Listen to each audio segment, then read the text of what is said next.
আমি আপনাকে এটাও বলে দিতে পারি, বহু দেশপ্রেমিক আছে যাদের আপনার নাম জানেন না, আমি অনেককে চিনি নিউ জার্সিতে, নানা জায়গাতে আমি নানা জায়গায় মিট করছি ইলিয়াসকে হেল্প করার জন্য একটা সময়। ও কোনোদিন কারোর কাছে 1 টাকা চাইনি। এটা মুজিব ভাই আপনাকে থামায় দিই। আমার বাসায় 2.5 বছর থাকছে, ভাড়া দেয় নাই, এবং আমার বাসার ফার্নিচার এবং ম্যাট্রেস সহ চলে গেছে। নূর যখন যে 5-6 জন বিএনপির ভারতীয় দালালকে নিয়ে কথা বলছে, আমরা কিন্তু নূরকে অ্যাটাক করছি, কিন্তু আমি বলতে চাচ্ছি নূর বাংলা এডিশন এবং ইলিয়াসকে নিয়ে যে কথাটা বলছে এই কথাটা জাস্টিফাইড, এটা নূর ভুল বলে নাই। ঠিক আছে, আমি এটা ওই ভিডিও বানিয়ে সেদিন নাকি শুনেছি ওয়ালটনের কাছে পাঠিয়েছে। এই যে নতুন আরেকটা টাউট দোকান খুলেছে বাংলা এডিশন নামে, সে চালায় নিউ ইয়র্কে উবার, সে এখানে 1.5 কোটি টাকা খরচ করে আপনার লা মেরিডিয়ান হোটেল, লা মেরিডিয়ান 5 স্টারে বাংলা এডিশন নামে ধান্দাবাজির নতুন দোকান খুলেছে। এবং সেদিন ওয়ালটনে পাঠিয়েছে, ওয়ালটন কর্তৃপক্ষকে বলেছে যে চান্দা না দিলে আপনারা আওয়ামী লীগের দোসর ছিলেন, ফ্যাসিবাদের দোসর ছিলেন, আমরা এগুলো প্রচার করে দেব। এর আগে দেখেছি এই একদিকে আমাদের সাথে থেকেছেন, ভিডিও বানিয়েছেন, আবার বসুন্ধরা গ্রুপের সাইম সুবাহার আনবির যে মুক্তিযোদ্ধার মেয়েকে হত্যা করেছেন, মুনিয়া হত্যা নিয়ে দেশের গণমাধ্যম ওই সময় খুব বেশি কথা বলতে পারে নাই, কারণ তারা হাসিনার লোক ছিলেন। এবং সেটা তো আপনারা জানেন যে সোবহান সাহেব বলেছে মরার পরেও জান্নাতেও তারা শেখ হাসিনার সাথে যেতে চান। তো সেই সোবহান সাহেবকে কিছু করতে পেরেছে এই অন্তর্বর্তীকালীন সরকার বা আমরা বিপ্লবীরা কিছু করতে পেরেছি? তার হাতে হাত করা পড়াতে পেরেছি? বরঞ্চ এই সোবহান সাহেবের 5-6টা মিডিয়া এখনো ধারাবাহিকভাবে প্রোপাগান্ডা ছড়িয়ে যাচ্ছে। তো তাহলে ফ্যাসিবাদ কারা প্রোটেকশন দিচ্ছে? এটা কি বিপিনুরের গণ অধিকারের ক্ষমতা আছে এই দুর্বৃত্তদেরকে প্রয়োগ করার? এগুলো সরকার করছে, কিংবা বিভিন্ন রাজনৈতিক দল করছে যাদের ক্ষমতা আছে। আমাদের ক্ষমতা নাই, যেখানে আমরা এগুলো প্রোটেক্ট করছি না। সেই মুনিয়া হত্যার বিরুদ্ধে কোনো কথা বলে নাই। এখন আরেকটা ছেলে যাকে গ্রেপ্তার করেছে, যে মাই টিভির এই ছেলে, অনেক আমি দেখলাম যে সোশ্যাল মিডিয়ার অ্যাক্টিভিস্টদের ধরে নির্যাতন করেছে, তাদেরকে দিয়ে মিথ্যা স্বীকারোক্তি নিয়েছে, বাজে কাজ করিয়েছে। এই জন্য তার বিরুদ্ধে সাইবারে মামলা হতে পারে, গ্রেপ্তার হতে পারে।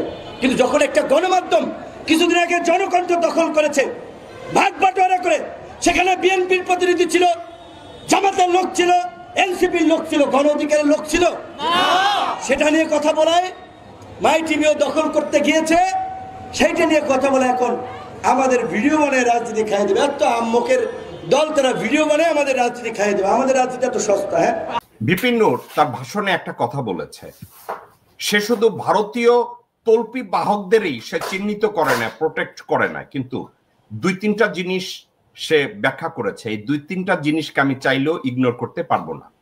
সে বলছে বাংলা এডিশন নামে একটা বাক্স খুলছে ঢাকায়, যার এই বাংলা এডিশন মানে নিউ ইয়র্কে যে অনলাইন অ্যাক্টিভিস্ট আছে একজন ইলিয়াস হোসেন এই বাংলা এডিশন করছে।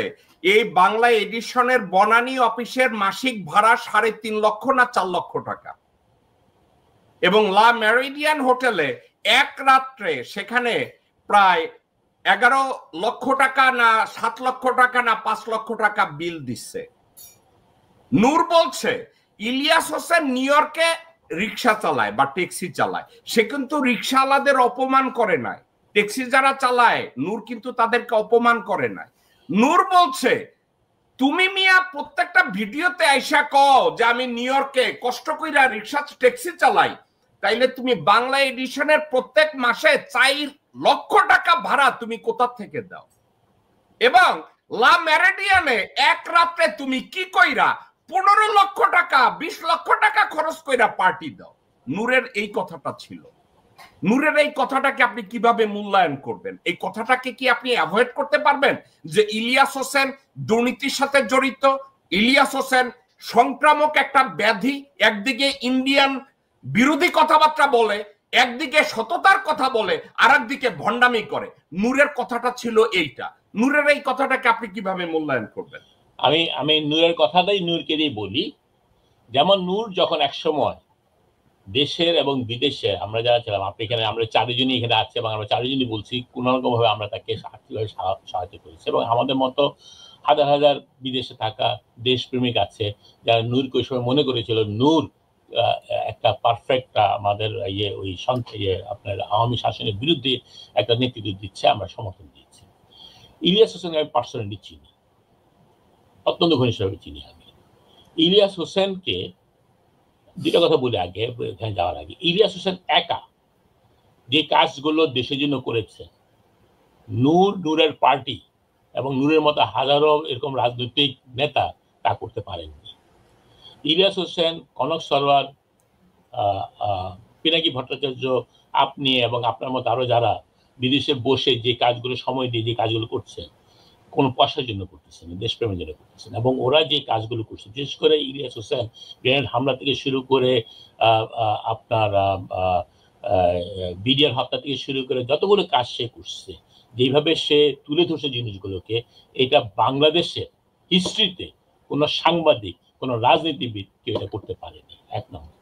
সুতরাং ওই জায়গাটাকে তাকে সবার উপর আমার রাখতেই হবে। দ্বিতীয়ত, আমি ব্যক্তিগতভাবে তাকে চিনি। সে তাকে যেমন নূরকে যেমন অনেকে সাপোর্ট করে, আমি আপনাকে এটাও বলে দিতে পারি বহু দেশপ্রেমিক আছে যাদের আপনারা নাম জানেন না, আমি অনেককে চিনি নিউ জার্সিতে, নানা জায়গাতে আমি নানা জায়গায় মিট করছি ইলিয়াসকে হেল্প করার জন্য একটা সময়। ও কোনোদিন কারোর কাছে 1 টাকা চাইনি। এটা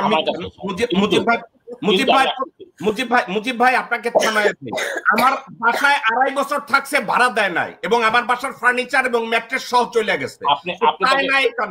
আমি জেনে বলতেছি, আপনি তাকে হেল্প করছেন, এরকম বাংলাদেশের অনেক আছে যারা তাকে হেল্প করে, 1 নম্বর। 2 নম্বর হলো এই যে মেরিডিমে 7 লক্ষ টাকা, 7 লক্ষ টাকা মানে $5,000, $6,000। এই যে আপনার বনানীতে 3,000 টাকা, 3 লক্ষ টাকা মানে $1,500 বা $2,000। এটা ইলিয়াসের জন্য, যে তাকে যে নিজে থেকে ইনকাম করে দিতে এমন কোনো কথা না। যেটা নূরের যে কথাটা আপনি বলেন, নূর কি চাকরি করে, নূর কিভাবে চলে, আমি যদি কোশ্চেন করি মুজিব ভাই, আপনার প্রশ্নের উত্তর দিচ্ছি।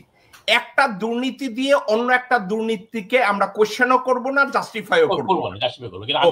তাইলে আমার কথা হচ্ছে, ইলিয়াস হোসেন স্বীকার করুক যে সে বসুন্ধরার কর্মচারী।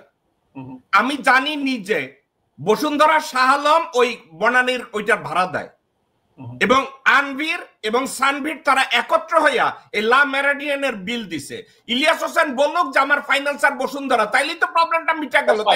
যদি এটা হয়, 1 নম্বর, যদি এটা যেটা আপনি বললেন যদি সত্যি হয়, ইলিয়াস হোসেনের বলা উচিত সত্যি, এবং তাতে সত্য কথা বললে আমি মনে করি না যে ইলিয়াস হোসেনের কাজের কোনো ক্ষতি হবে। তবে এখানে কোশ্চেন আসবে যে বসুন্ধরার শাহ আলমের মতো লোক, তার ছেলে যে খুনি, এদেরকে যদি আমি তার কাছ থেকে আমি 1 কাপ চা খাবো না, কারণ নীতিগতভাবে সেটা করবো না।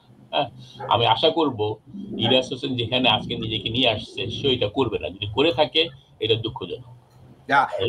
মুজিব ভাই, আপনি কি এটা জানেন যে ইলিয়াস হোসেন দুনিয়ার ভিডিও বানাইছে, কিন্তু বসুন্ধরার ভূমিদস্যুতা নিয়ে, সানভির যে এক ইঞ্জিনিয়ারকে মেরে ফেলছে এইটা নিয়ে, আনভির যে মুনিয়ারে মাইরা ফেলাইছে এইটা নিয়ে, so far as of today একটা মন্তব্য করে নাই বা করবেন আগামীতে আমি জানি না, তবে করবে না। কারণ করবে আরেকটা জিনিস, যেদিন শাহ আলম হাসিনার পাশে দাঁড়ায়া বলছে শুধু ইহজগতে না পরকালেও আমি হাসিনার সাথে থাকতে রাজি আছি, ইলিয়াসের সামনে এই ভিডিওটা দেখানোর পরে বলছে, তো ইলিয়াসকে বলছে যে আপনি কোন মাইয়ার বিয়া কয়বার ভাঙছে আর সে মালদ্বীপে ভ্যাকেশন করছে এই ভিডিও বানান, কিন্তু এইটা নিয়ে বানান না কেন? সে বলছে আমি কোনো কথা কইতে চাই না, এটাকে এসে সরে গেছে। আমি পরিষ্কার বলি, নূর যখন যে 5-6 জন বিএনপির ভারতীয় দালালকে নিয়ে কথা বলছে, আমরা কিন্তু নূরকে অ্যাটাক করছি, কিন্তু আমি বলতে চাচ্ছি নূর বাংলা এডিশন এবং ইলিয়াসকে নিয়ে যে কথাটা বলছে এই কথাটা জাস্টিফাইড, এটা নূর ভুল বলে নাই। ঠিক আছে, আমি এটা নূর যেমন একটা সময় বিদেশ থেকে এবং দেশের ভিতর থেকে অনেকের কাছে সাহায্য পেয়েছে, এবং এখানে আমরা যে 4 জন আছি আমরা নিজেরাই প্রত্যেকে স্বীকার করছি যে আমরা একটা সময় সাহায্য করেছি।